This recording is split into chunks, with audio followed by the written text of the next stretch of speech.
что, тогда выступаю я. Вы, наверное, все меня знаете как Ивана Веденина, креативного директора платформы Толока. И не Иван Веденин. И еще после первой сессии, возможно, еще как-то про меня узнали. Вот.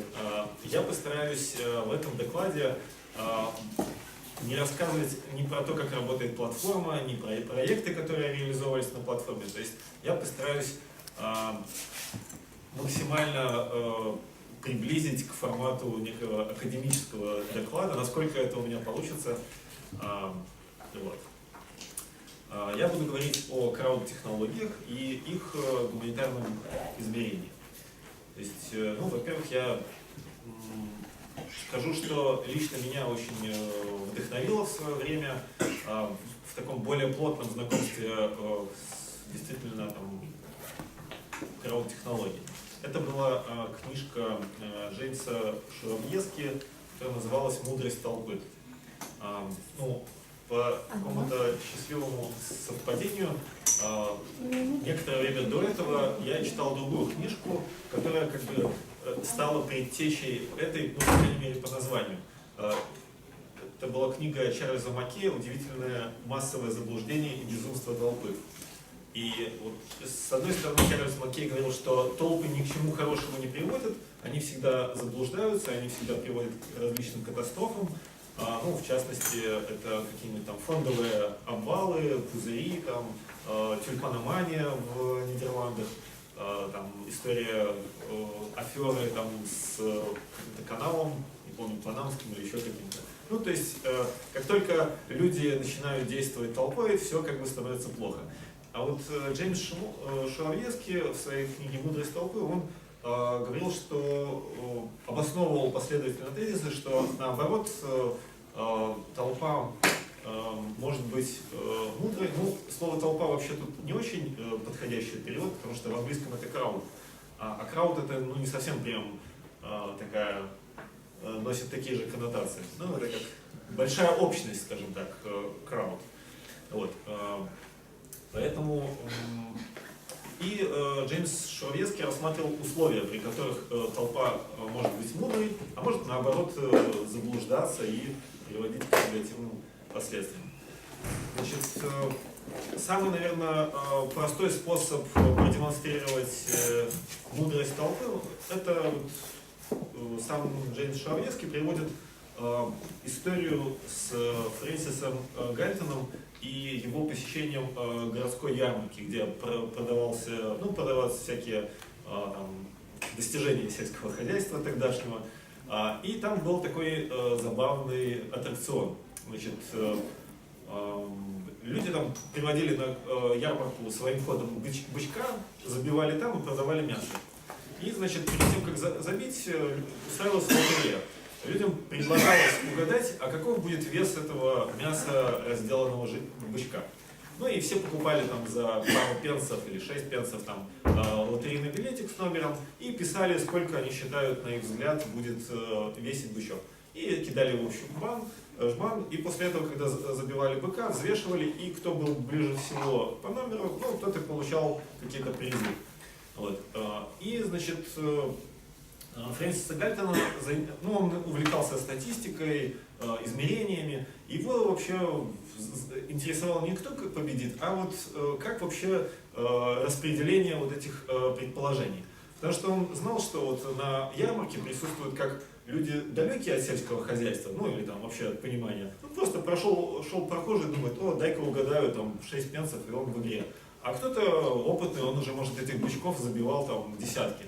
Вот. Ему было интересно, как вообще распределяться голоса. То есть он просто забирал эти номерки и дальше так располагал их. Ну, когда он расположил, там получилась гауссовская кривая. Дальше, значит, он подумал так, что вот, ну, если посчитать среднее, то ну, будут, соответственно, усредняться знания экспертов и абсолютно там, несведущих в этом людей. И оказалось, что среднее максимально близко к реальному весу бычка. То есть, и даже более точный результат, чем тот, который в итоге угадал. Разница в 1 фунте была. Вот это простейший пример системы, которая агрегирует личное, какие-то личные предположения и выводит некий средний результат, который является более точным. То есть, это демонстрация всей идеи книги. Но мне, мне это введение нужно только для того, чтобы, скажем, более широко вам показать, что такое вот эти крауд-технологии. То есть в данном примере крауд-технологии это является, если бы наша была цель установить вес этого бычка, которого будут забивать, то крауд-технологии это как агрегировать мнения от толпы таким образом, чтобы они сходились именно в ту точку, которая укажет нам истинное значение. И в данном примере вот это вот то, что голосование платное, и люди с одной стороны расстаются с какими-то деньгами, чтобы поучаствовать, а с другой стороны они нацелены на выигрыш. И система, которая агрегирует именно такие голоса, она как бы устремляется к тому среднему, который указывает нам на истинное значение. В любой другой задаче, которую решают крауд-технологии, в принципе, должна быть обеспечена вот это же условие, когда суммируются индивидуальное устремление и мотивации, а сумма ведет к некому сверхрезультату. Другим примером, скажем, уже из художественного кинематографа, который в то же время был немножко по этим реальным событиям, наверное, знаете, такой МММ. И был такой Мавроди, и вот был снят фильм «Пирамида». И в этой пирамиде главный герой, который олицетворяет Мавроди, он там что-то рассказывал, но то, что мне запомнилось, он говорит, что такое МММ? МММ – это сумма людских жадностей. То есть, по сути, он сделал то же самое, он тоже применил крауд-технологию. Он выбрал определенное устремление людей, жадность, готовность отдать деньги, чтобы стать еще богаче. И начал их суммировать. Тем самым смог агрегировать в своих руках огромный капитал. У него еще какие-то цели были, как этим капиталом распорядиться, но по художественному фильму он не успел. И, по-моему, каждый раз не успевал, когда его выпускали, и он снова что-то такое пытался развернуть. Говорят, он сейчас в Нигерии пытается просуммировать людские жадности. Да. Это просто еще одна демонстрация того, как система может работать. Если ее представить в неком идеализированном виде, то общество как некие индивидов можно представить как людей с различными устремлениями.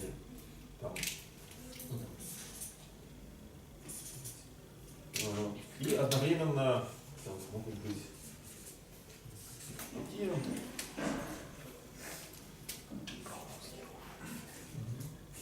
Если более от абстрактного к конкретному, то есть у человека есть как какие-то ценностные установки, устремления, например, можем зеленым выбрать, что человек как-то хочет жить в хорошей среде, пить чистую воду, продукты качественные и так далее. Может быть, она более длинная у кого-то вектор, то есть он хочет еще в более широком масштабе. Могут быть какие-то более такие индивидуальные, то есть он хочет лично увеличить благосостояние и так далее. Есть, возможно, какие-то социальные, его способность к сопереживанию, эмпатии и так далее.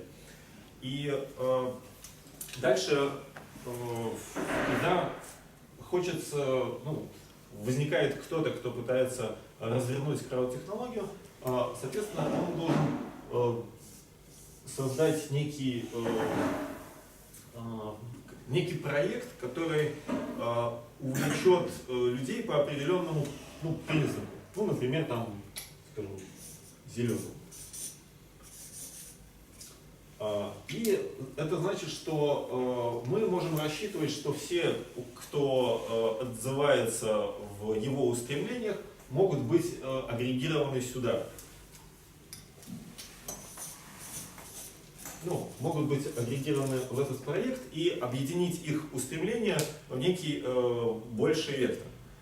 Можно одновременно с этим более, скажем так, прагматично решать задачи. То есть объединять жадности людей, например, для того, чтобы они выполнили определенную работу. Грубо говоря, нанимать их в большом масштабе, чтобы каждый понемножку сделал за деньги, но вы получили большой результат. Не знаю, система Uber может быть такой системой, которая объединяет желание водителей подзаработать, в то же время они получают деньги, а мы получаем сервис. Мы получаем новый инфраструктурный вид транспорта, который работает по принципу тоже крауд-технологий, где каждый может выйти всего на 2 рейса и тем не менее сделать вклад в общую систему транспорта. То есть, тут важный тезис, что мы суммировать можем одни желания, а вектор выстраивать на другой основе. Но это уже система, скажем так, она требует дополнительного согласования. Так, что еще я хотел сказать? Да, если говорить о вообще крауд-технологии и их применении, то, наверное, самые такие сейчас раскрученные это, представьте, крауд, это сорсинг, не влезло там, это файндинг. И можно выделить еще, который сейчас у нас мало применяется, но меня именно он больше всего вдохновляет, это voting. Voting или crowd decision. Не помню, как пишется. То есть, когда мы суммируем усилия людей, фандинг, когда их финансы, а voting, когда нам важнее с помощью людей принять некое решение, которое ведет к достижению некой общественного интереса и общественной пользы. Примерами таких решений, например, это, если говорить об архитектурной сфере, то это, например, где строить какой-то объект, или какое должно быть функциональное назначение этого объекта. Или если это многофункциональный комплекс, то какие функции туда заложить.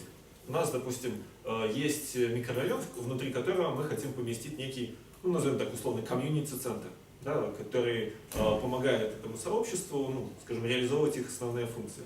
И правильное агрегирование желаний – это такая классическая задача для краудвотинга. При этом она может сочетаться и с краудсорсингом, и краудфандингом. То есть желание выразить голос может подтверждаться оплатой, небольшим взносом. И тогда этот голос становится ответственным. Другая задача, которая может решаться, это координация.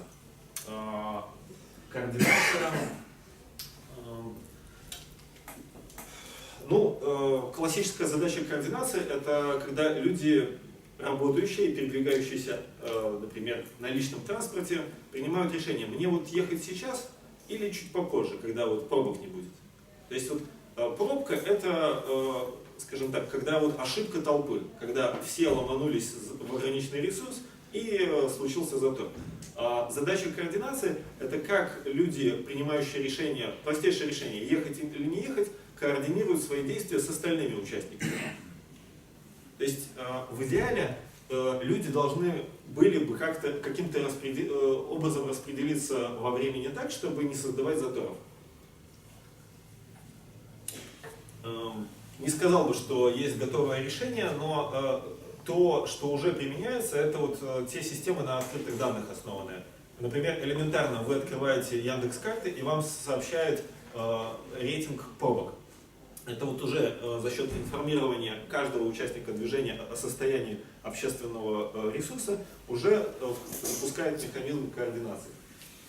И еще одна проблема, которая может решаться, это взаимодействие и объединение усилий участников между собой. Ну, она вписывается вот, ну, в некие проекты краудсорсинга, когда складываются не только ну, мотивации, но и общий вектор.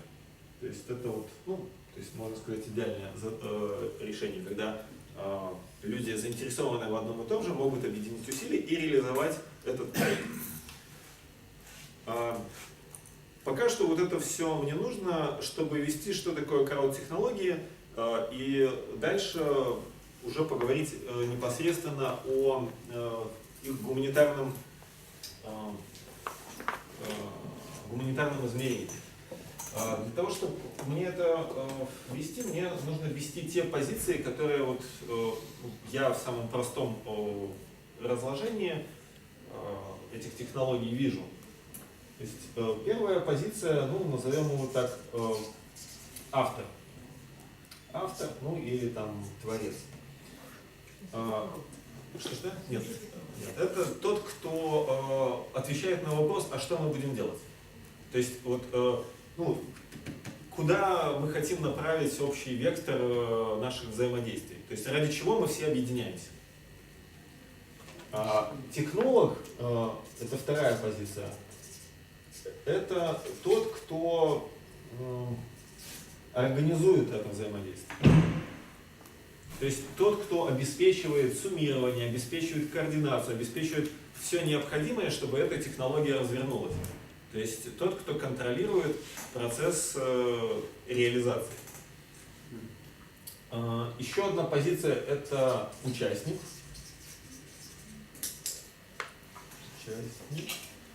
И позиция, я бы сказал так, такого посредника – это коммуникатор.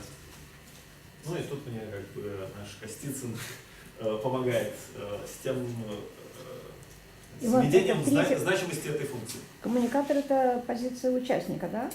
Нет, это вот эти 4 позиции, которые нужны для того, чтобы развернуть технологии в своей полноте.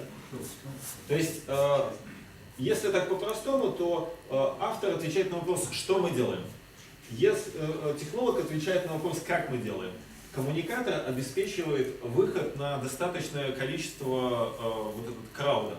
Потому что, ну, то есть я-то тут нарисовал, но, вот, допустим, мы запускаем проект, туда же надо вовлечь людей. Сотни, там, тысячи, иногда больше людей. И это как бы довольно серьезный труд. Обеспечить коммуникацию, координацию всех вовлеченных, то есть снабжение всех необходимой информацией и так далее. То есть без коммуникатора, в принципе, это не будет работать. Ну, либо придется всем, ну, не знаю, в комнате собраться, и там, сам автор и технолог будут это все делать.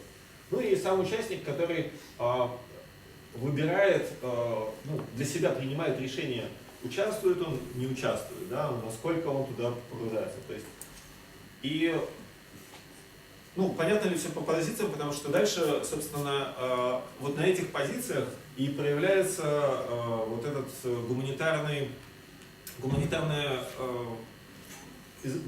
измерение этих технологий, что один человек, в принципе, получает возможность все эти позиции занимать. То есть пока что, вот, если так дискурс, ну, вот, всех крауд-площадок, которые есть, они говорят, у тебя есть идея, намекая, что, ну, ты, наверное, автор, гениальный, да, как бы запусти свой проект и получи кучу участников. Умалчивая про то, что это надо развернуть, это надо как бы поработать там, ну, то есть вот эти две вещи, они остаются как бы по умолчанию и немножко скрытые. Площадки действующие частично помогают организовать технологию. Она уже как-то, ну, скажем так, шаблонизирована.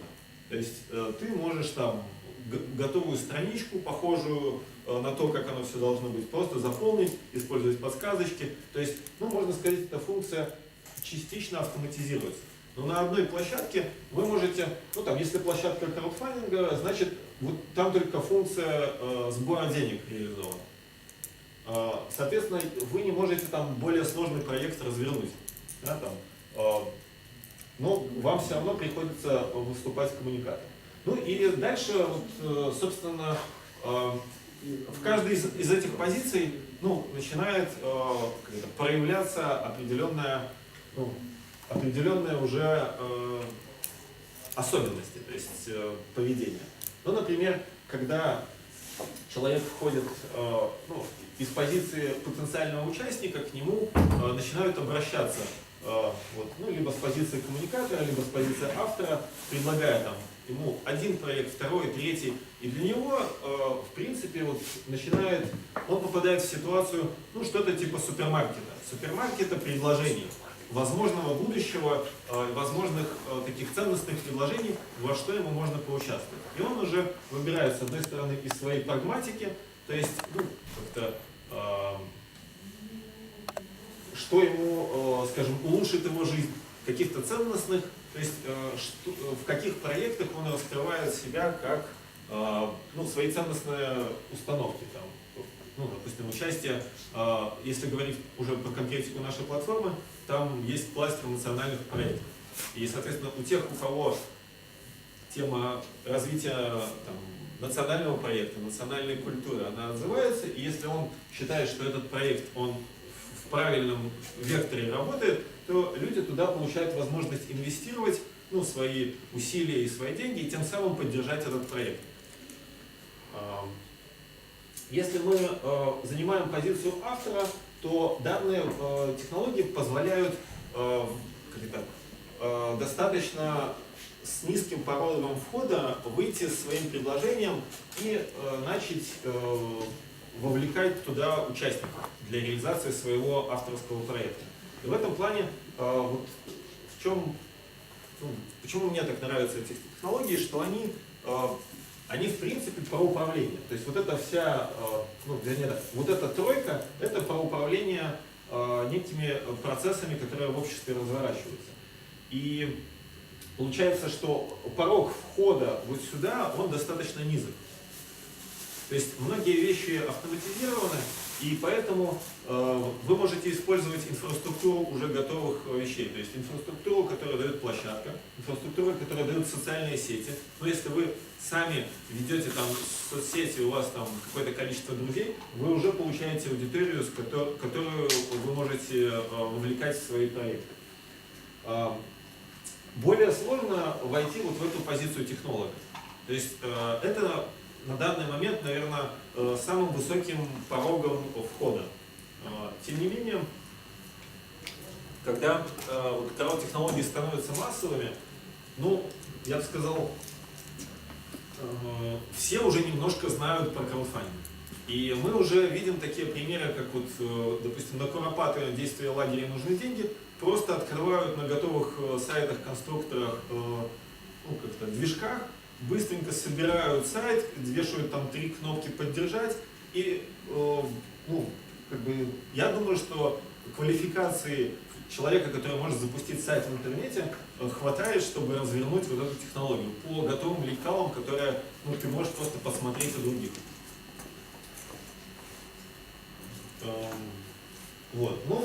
Эта позиция, она, скажем так, все равно требует большего такого порога входа и требует некого особого самоопределения. В то же время эта позиция немного такая манипулятивная, потому что в принципе, примеры в Авроте говорят о том, что из этой позиции можно развернуть довольно масштабную и довольно угрожающую таким общественным коллапсом деятельность. То есть, если начать агрегировать какие-то деструктивные векторы. Да. И позиция коммуникатора, я тут уже просто сошлюсь на прозвучавший доклад, она требует, скажем так, в данном случае посредничества между автором его идеи и участником. То есть тут как раз встает проблема языков.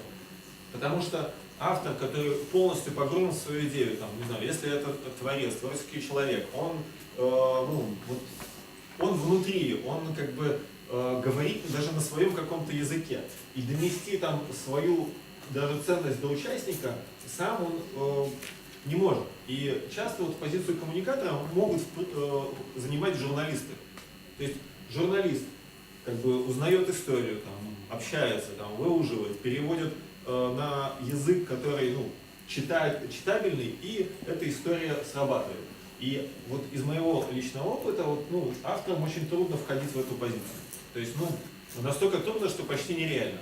И сотрудничество с журналом «Имена» говорит, что есть имена отличаются такой качественной журналистикой. Там журналист на некоторое время впрыгивает в ситуацию автора, живет в ней, да? И там,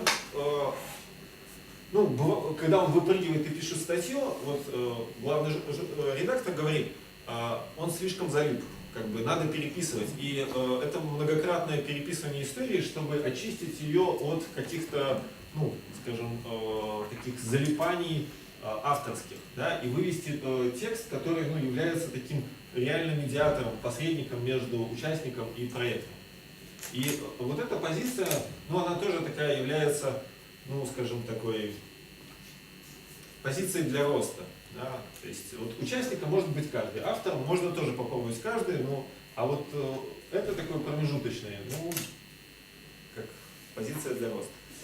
Ну, на самом деле я вот, скажем так, систему координат задал, поэтому все остальное я предлагаю уже в виде вопросов каких-то и комментариев, замечаний. Для меня открылась вся страшная суть крауд-технологий. Я понимаю, что это слово значит во всех Ну, ладно, есть у кого-то вопросы, а то я сейчас спрашиваю. Ну, у меня есть маленькое дополнение. Я вот буквально вчера или позавчера был на семинаре и могу сказать, что Иван на данный момент построил систему бизнеса.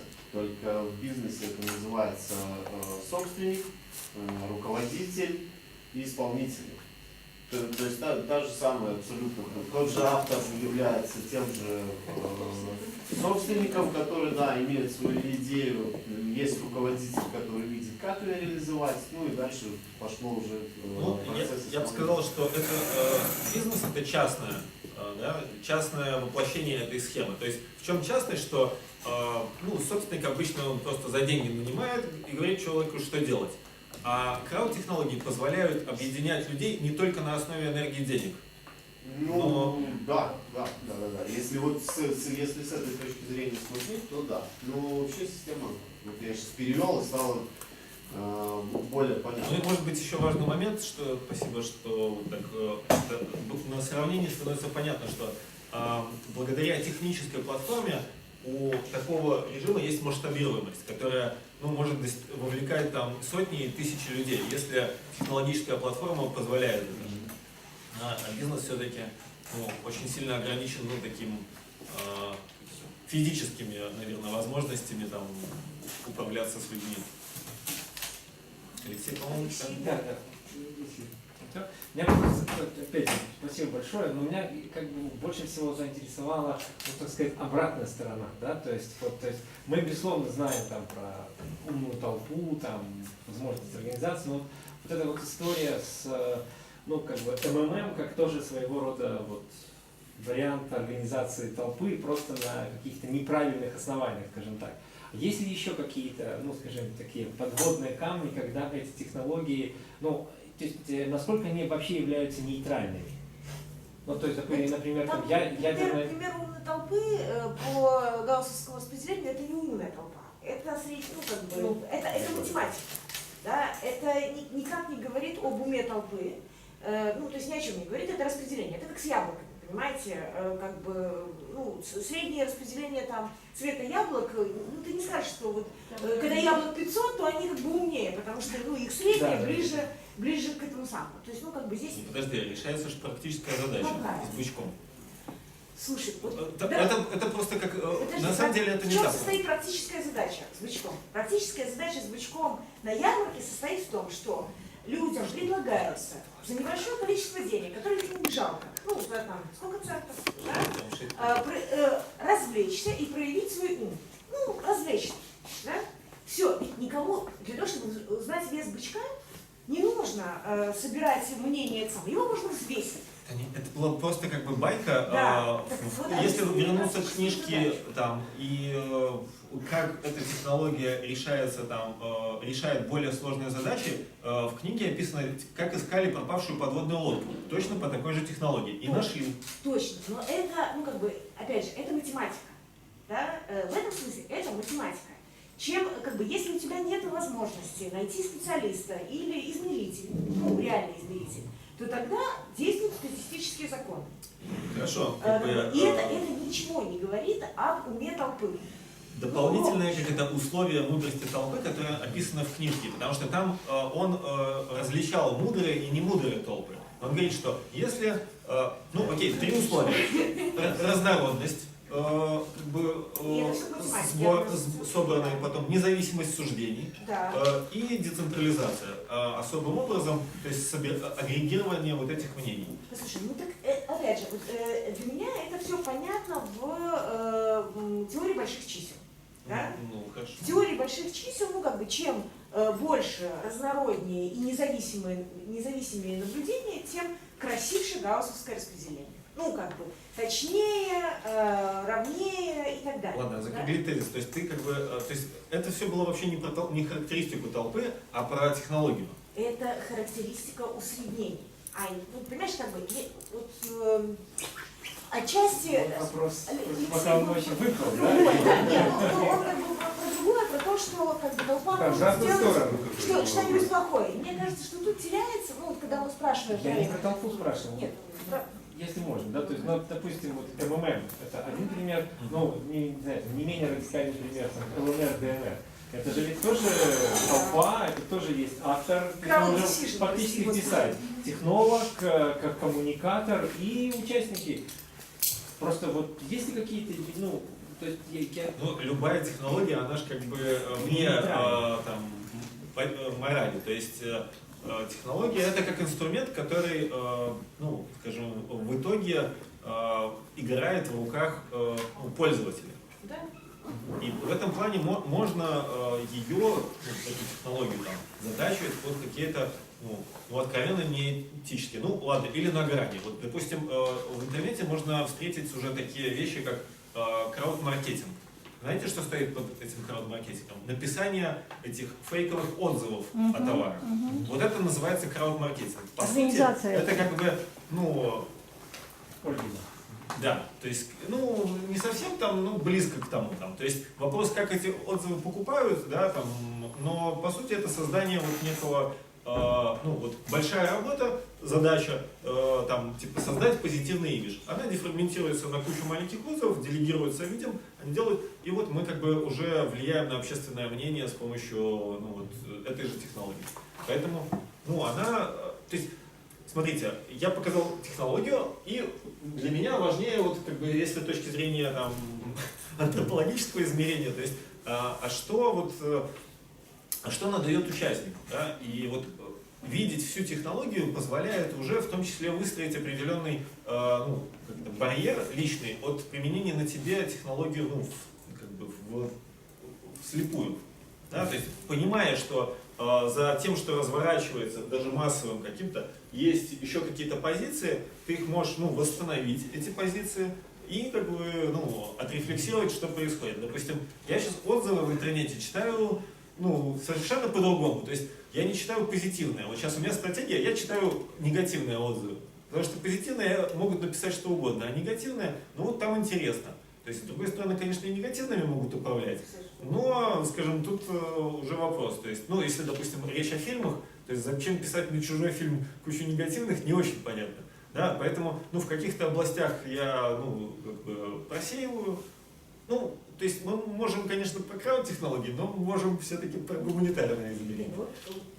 Да, вот я получила. хотела бы перейти к тому, что Татьяна говорила, что гуманитарные технологии перехода от пропорции математической к теории золотого сечения, с которой начал работать да Винчи.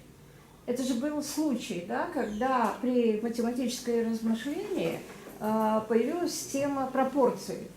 А пропорция как фактор тогда в этот момент была востребована в строительстве, там, во всяких методах и так далее.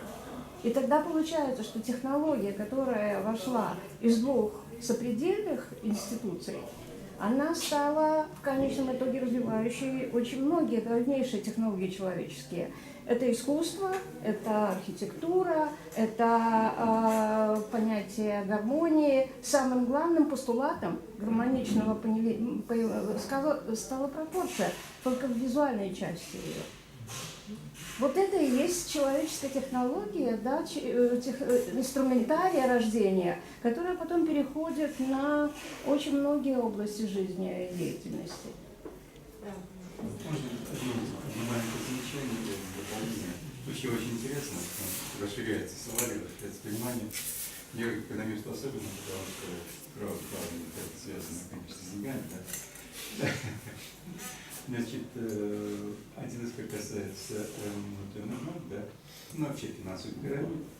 Мне кажется, что ваше применение это изменяющий механизм, как не совсем корректно, потому что вы нам другой механизм. Это механизм цепной реакции вообще, в принципе.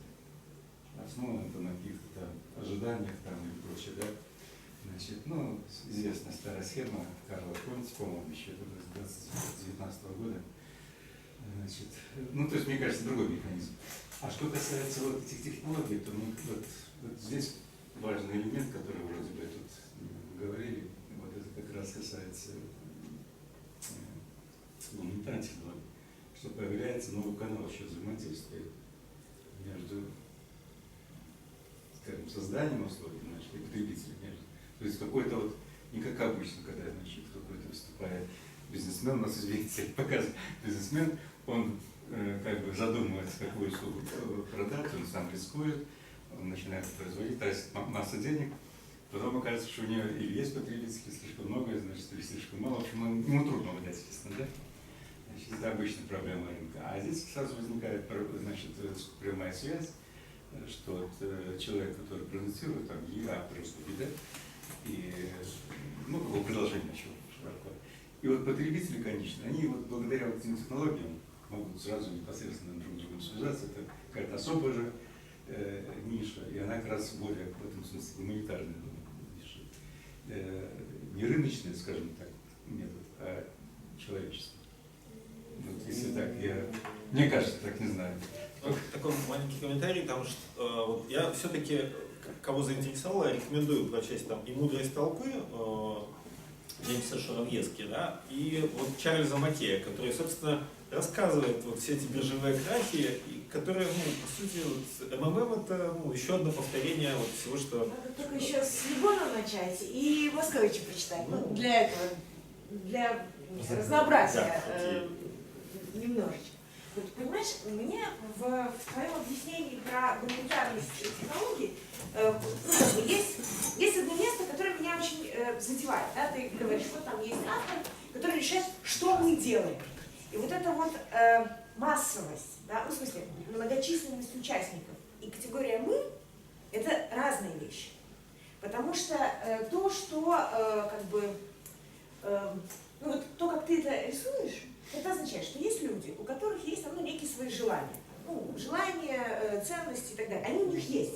Они не возникают в связи с еще чем-нибудь. Они у них есть.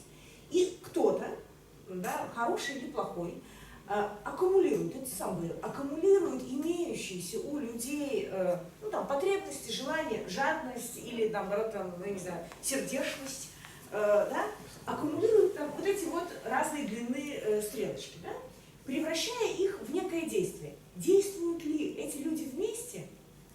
Очень большой вопрос. И, ну, как бы, наверное, в каких-то случаях, там, особенно когда ты говоришь про краудсорсинг, это возможно. Но, скорее всего, что если это краудсорсинг и происходит какое-то совместное действие, то это уже не аккумуляция, да? Это какое-то преобразование. Ну, то есть, и это вот, ну, некое изменение людей, да? Там, через взаимодействие и так далее. И тогда эти стрелочки меняются. А когда мы говорим ну, то есть, я не хочу сказать, что это там однозначно плохо или хорошо, но по большому счету есть кто-то, у кого есть цели. Ну, они могут быть общественные, а могут быть личные. Да? Можно денежки собрать, ну, чтобы это самое, подвешивание кабанчика, ну, просто, да. Можно для МММ, а можно для того, чтобы детям помочь, да. Но это вот здесь цели. они здесь как были, так и остаются. И как бы и это, ну, ты дальше говоришь, это такая технология, которая позволяет, ну, как бы найти круг людей, у которых есть соответствующие красные стрелочки. И там еще есть такое условие, что как бы вот этим людям это вот стоит недорого. Ну, то есть они готовы что-то вложить и не отвечать за общий результат, в принципе. Потому что за результат, за само действие отвечает вот это. Ну, да? То есть он получает прибыль в любом смысле, прибыль в этом, в позитивном случае и в негативном. Да? То есть он изменяет мир, ну, используя там такого рода лом, да? Или там изменяет мир в худшую сторону. Но как бы он отвечает за результат. А здесь, ну, мне это, ну, грубо говоря, ничего не стоит. Ну, или стоит столько, что я могу это отдать. Ну, да, вот за свою, ну, не знаю, за свою жадность, за свою там сердечность или еще что-то, да. То есть я могу, в принципе, это, ну, как бы, это меня не меняет. Если не меняет. Потому что ты не рассказываешь про то, как нет. Ты говоришь про гуманитарность, в смысле, что, ну, если мы видим всю схему, можем там двигаться по позициям, вот мне там интереснее, меняет ли людей вот это вот, ну, странное соучастие. Ну, плюс Оно очень ставку странно. все ставят. Нет, смотря в чем помогу вы для школ участвуете. хосписа. Смотря в чем вы участвуете, если вы участвуете в создании книги. Ну, я развел как бы две моменты. Это разные субъекты. Да, Кто-то аккумулирует кто-то, да? Объединяются кто-то. И это, как бы, это разные субъекты действий. ну, вот когда мы, скажем, объединение, вот условно. можно выделить сходу вот две ситуации, когда мы, скажем, нанимаем людей за деньги, а делаем свою цель. Это обычная, ну, как бы бизнесовая схема. То есть ты нанимаешь и делаешь то, что хочешь. То есть и в этом плане тогда они ничем не отличаются от бизнеса этой технологии. Другое дело, когда ты не нанимаешь их, а как бы рекрутируешь. Да? То есть согласно их ценностей. Да, ты пользуешься их желанием, готовностью Но что-нибудь сделать. эта ситуация, когда ты хочешь их рекрутировать, ты обязан рассказать о своей цели. И это является, скажем так, приобщением людей к этой цели. То есть это как, ну, вводит людей в соучастие с автором. То есть, ну, например, есть НАСАовский проект, там, исследование звездного неба. И ты там, тебе дают немножко неба, и ты там делаешь простейшие действия, ну там, сколько-то неба обработал, загрузил в общую базу, и общая картина растет. И ты уже как бы часть НАСА проекта, ты уже как бы соучастник, да, и ты этим, ну, как это, Или просто рычаг. можешь разделять эту определенную идентичность, которая вот в рамках этого ну, сообщества уже, ну, соучастников развивается. Еще круче это становится, вот, ну, не знаю, там, собирается Михаил про Википедию рассказывать или нет, сообщество авторов этих комьюнити википедистов, которые там тоже растут, и они уже начинают, как это, жить в рамках проекта уже, ну, несколько на других основаниях. И просто как это, особенность крауд-технологий заключается в том, что на экран надо постоянно выводить, ну, вот, все состояние проекта. То есть, ну, самое простое, вот когда мы собираем краудфандинг, мы выводим процент. Ну, это как главное продвижение к цели и обязаны отчитываться, как идут дела. Да? Если мы говорим сорсинг, то опять же, мы уже выводим другую картину. Но проект, он выводится на экран. И в этом плане это не использование людей вслепую. Ну, там, скажем, вот тебе жалко, как бы, котика, давай деньги и до свидания. Да? А мы пошли делать там, ну, какие-то свои цели, реализовывать это. То есть, и у людей, которые, допустим, ну, такие, скажем, в позицию автора входят такие сверхответственные, они говорят, ну я вот делаю проект, но вообще как бы на следующем шаге я планирую сделать его коммерческим. Как бы. Это ничего, что я вот как бы так вот с людьми так, да, то есть как бы у меня многоходовочка, тут как бы первая часть не коммерческая, но потом я собираюсь капитализировать этот проект, ну там, скажем, выйти. Ну и вот для людей это становятся уже какие-то актуальные вопросы, но это уже с позиции автора. И тут уже, ну, тут уже можно, скажем так, пытаться восстановить, какими вопросами задается участник, прежде чем как бы погрузиться вот в эту вещь. Первый раз, второй, третий и далее. Да, и стать как бы опытным соучастником, да, там, и так далее. Ну, тут еще у меня вот сейчас возник вопрос. Есть такое звено, как коммуникатор, и автор может говорить свою идею и то, что он от нее хочет получить. а коммуникатор может ее подать, чтобы автор получил свой результат Да, да. толпе.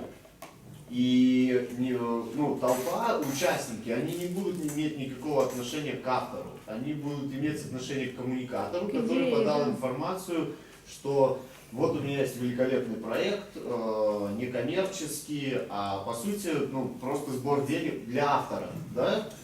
Сбор денег, не знаю, на новый коттедж, пусть будет так. Но коммуникатор это подал так, как будто мы строим приют для котиков, и в отчетности автор завел 2 котов в Мошенничество, коттедже. классическое мошенничество. И что? Любой...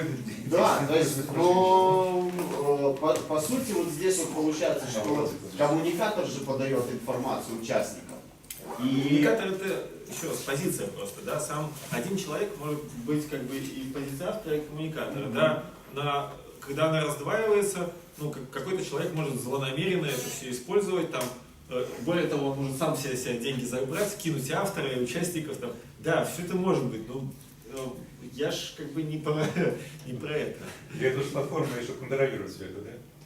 Может, Ну, в смысле... Знаете, есть контролировать- еще, А скажите, вот... есть еще один такой А. момент, о котором, ну, может быть, стоит поговорить, или там, это масштабирование. Дело в том, что в зависимости от того, что объявленная идея автора на какой-то из платформ, она привлекает тех людей, которые не находятся в конкретном месте, где автор живет. Но они единомышленники, да, и тогда они выдают или свои ресурсы там интеллектуальные, или финансовые, как, кто на что там, в общем-то. Но идея начинает расти в масштабе. Например, когда появилась тема «Нова на Нова», да, и начали появляться вот эти вот запросы, то на один проект, то на другой, эта тема стала общенациональной, и во всех многих уголках она стала проявляться. У нее появился масштаб. И тогда вот это вот, скажем, вектор вот этих 3 направлений, он может быть другим, по масштабу чисто вот визуальному. Поэтому здесь тоже очень важно. И еще я хотела вас спросить, а вот этот момент. Раньше мы говорили о том, что как бы 3 основных компетенции: идеолог, коммуникатор и реализатор. Да? Сейчас реализатора ты развел в технологию и в участника. Вот в этой именно технологичной, скажем, ресурсной базе какие-то, я смотрю, изменения произошли, такие методики, да? Почему мы не произошли? Потому что на предыдущих встречах мы по-другому говорили, что идеолог – это не только автор. Это вообще носитель идеи, которая абстрактную концептуализацию показывает, там, делает ее важной. Ну, это А сейчас наверное, только автор. немножко из другой как бы сферы. Это про крауд-технологии. Там то, на что вы ссылаетесь, наверное, про сообщество что-то там. То есть это не то же самое. Но здесь же тоже сообщество возникает на время проекта. Нет. Нет никакого сообщества среди людей, которые сдали деньги. Автоматом оно Подождите. ничего, автоматом ничего не возникает. То Сдали есть деньги кто? Например, последняя книжка пивовара, которую собрали на Талаке, да? Использовали, скажем, там, денежку собрали. Что, оно сообществом стало? Кто собрал деньги? Историки, краеведы. Это сообщество. может, они уже были Не, ну, сообществом? так, а Вот, может, вот ты как там- бы, чего далеко ходить? Я много куда сдаю деньги. Я ни в одном месте не чувствую себя частью сообщества. А Ну, в кем? смысле, ну, как бы, это А кем, Донором. Татьяна, а кем тогда Донором. вы чувствуете себя в этот момент? Я очень по-разному себя чувствую, поэтому мне как раз вот интересно изменение у участников, да, которое происходит. Потому что, Да. ну, как бы для меня это не общее дело. Ну, вот, это не общее Личное дело. моральное Почему не настроение, общее? Ну, потому что как бы для меня это не является общим делом. В основном, ну, как бы все мои, например, мое участие, это, как ни странно, как это, удовлетворение, ну, как первая благодарность. Ну, в основном... Это вот социальная твоя миссия? Нет, это не является социальной моей миссией. А Социальная что? моя миссия – это летучий университет. А как бы, а там я, например, вот Вольский как бы объявляет, что ему нужны там деньги на альбом. Я думаю про себя, скорее всего, мне это альбом не понравится, потому что последнее, что как бы Вольский издавал. Но Ольский это мое детство, молодость, юность и вообще и как бы и квинтэссенция свободы творчества. И я хочу, чтобы он делал любой альбом. И это моя благодарность. Я туда перечисляю деньги. Никаким сообществом я не являюсь.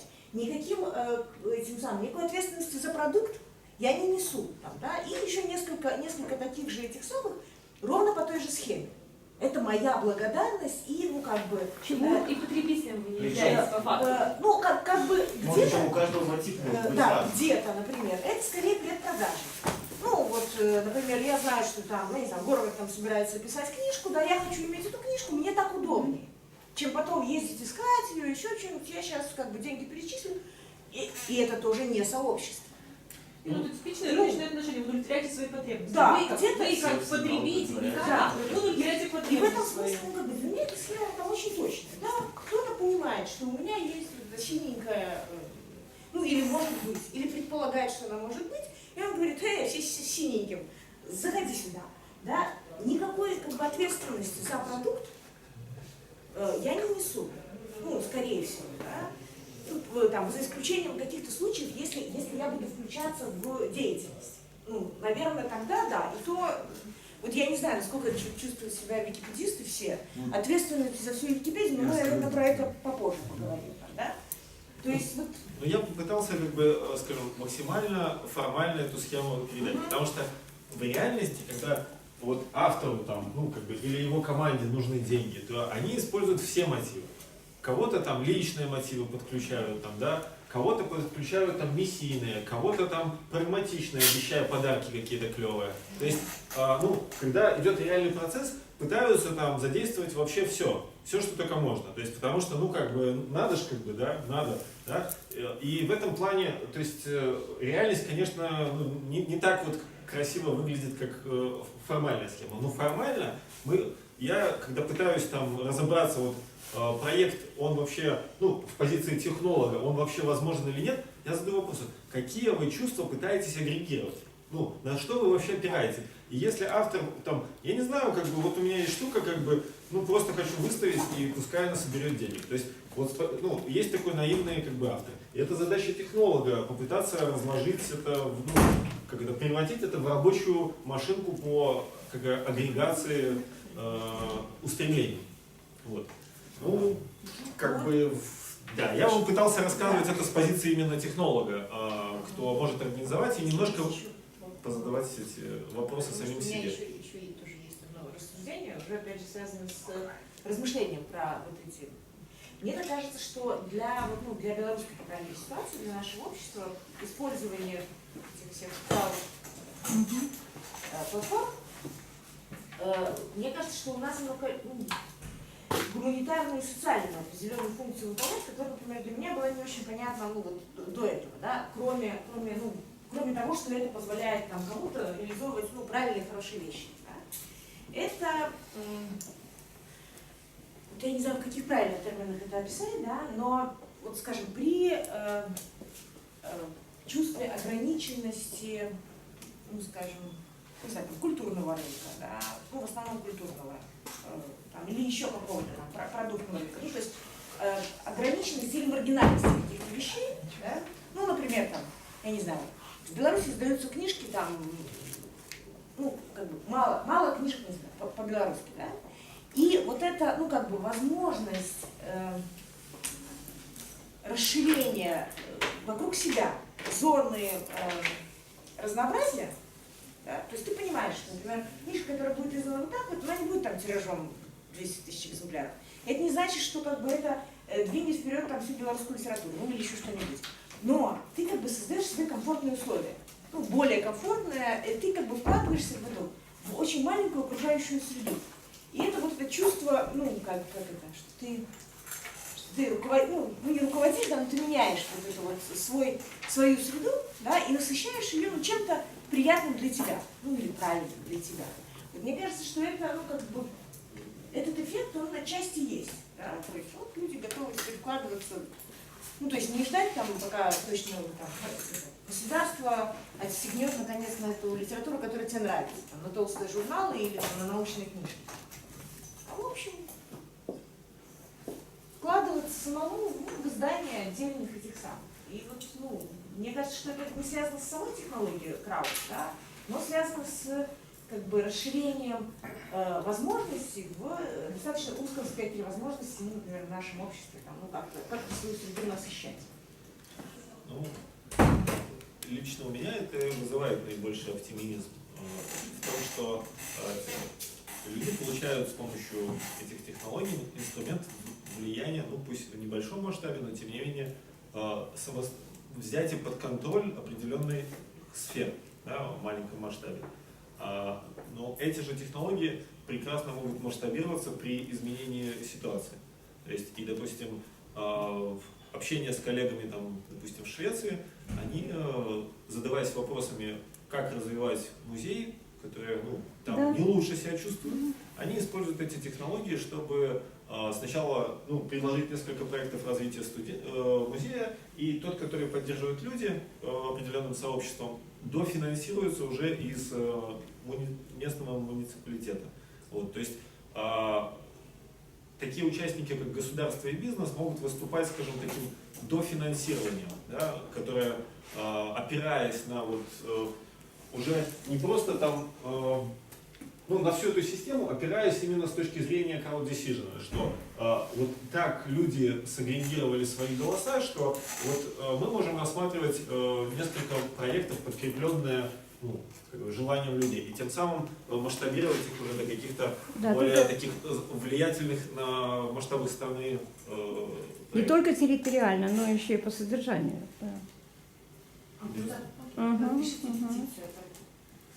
Краудворсинг.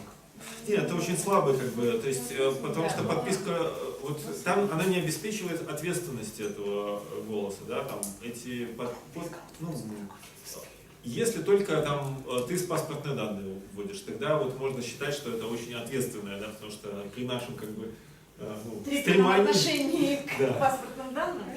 Они работают вообще или нет технологии? А что значит работает? То есть, Я не как знаю, бы, мы можем агрегировать голоса и убедиться с помощью подписания петиции, что каким-то людям вот у них такая солидаризация по этому вопросу. Но что дальше происходит вот с этим мнением, кто это использует? Из-за того, что нету субъекта, кто бы потом, ну, как-то распорядился им, то есть, ну, людей не спрашивают, как бы, да, там, они пытаются с помощью петиции продавить свое решение, ну, скажем, у властных там или каких-то органов. Поэтому, ну, вот степень их влияния ровно такая, насколько степень влияния в обществе людей на власть. То есть, вот если власть прислушивается, как бы, ну, как-то она реагирует чувствительно там к мнению людей, то она будет и на петиции реагировать. Да, и в других странах там работают и там АВАС, и Change.org, не знаю, там. А у нас, вот, даже если там petitions by напишут, то тоже можно. Вот мы когда с Екатериной Болотами анализировали, ну, немножко ситуацию, и, ну, пришли к выводу, что, в общем, у нас петиция, ну, и вообще всякие подписи, да, они могут сработать только в том случае, если идет некая кампания, ну, да, и она, ну, то есть там много разных действий. Много разных, и как бы и те, кто ее организует, они знают, куда засунуть, в какой момент и куда засунуть эти подписи, ну там, или петиции. И у них, ну, кроме этого, еще развернуты другие действия. Если, ну, как бы все начинается и заканчивается петицией, то, ну, в общем, ну, поставили галочку себе в карму, что вы подписали что-нибудь хорошее. Да? Ну, то есть, если как бы не стоит за этим, ну, развернутой кампанией со смысленными людьми, то, в общем, это все. Ну, такой удовлетворительный комментарий. Да, да. Это в карму, то есть, себе. Я пытался. Да, я сделала все, что мог. Вот в этом плане у АВАЗа такая, ну, глобальная компания, ну, подписан на них и периодически смотрю. То есть они с одной стороны говорят подпишись, а в какой-то момент говорят, а теперь дай денег. И вот когда, то есть они словно собирают базу. Голосуем, да? Ну, не совсем. То есть они говорят, вот, допустим, мы там знаем, там гуманитарная проблема там где-нибудь в Алеппо там, или так далее. Там нужны там, ну, какие-то там белые каски или еще что-то там, да, там вот, вот типа, вот, и нам под это нужны деньги. То есть ты вроде бы подписываешься, они там эти петиции куда-то заносят, там климатические соглашения и так далее. То есть они как бы лоббируют это, но одновременно с этим, вот по этой базе, которую они накопили, там миллионы, они периодически говорят, а профинансируйте нас как саму организацию. То есть там, ну, они так многократно, они более сложно все это используют, нежели вот просто там подписи. И в этом плане там, ну, это не просто подпись, скажем, когда вы такой подписываетесь, вы как бы вступаете в некое, ну, такое виртуальное сообщество о вас, и вот там, то вы китов спасаете, то там пчел каких-нибудь, то там против Трампа. То есть, ну, они начинают вам присылать такие как бы... То, что хорошо. Раз вы это делаете хорошо, значит остальное. Ну, Ну, нет, это они говорят, они вот, подпишись или туда, что? подпишись сюда, мы там сделаем, ну, они с этими просто подписями потом приходят в какой-нибудь Европарламент, как бы, и вот вручают им, как бы, там, большую такую штуку, там, где написано, сколько миллионов людей там подписалось за то, что там что-то произошло или не произошло. То есть они реально с этим что-то делают, ну, как бы, они используют это в своей деятельности. Но одновременно с этим используют базу подписчиков, чтобы профинансировать реальную деятельность, ну, там, не знаю, волонтеров там проплатить или еще что-то.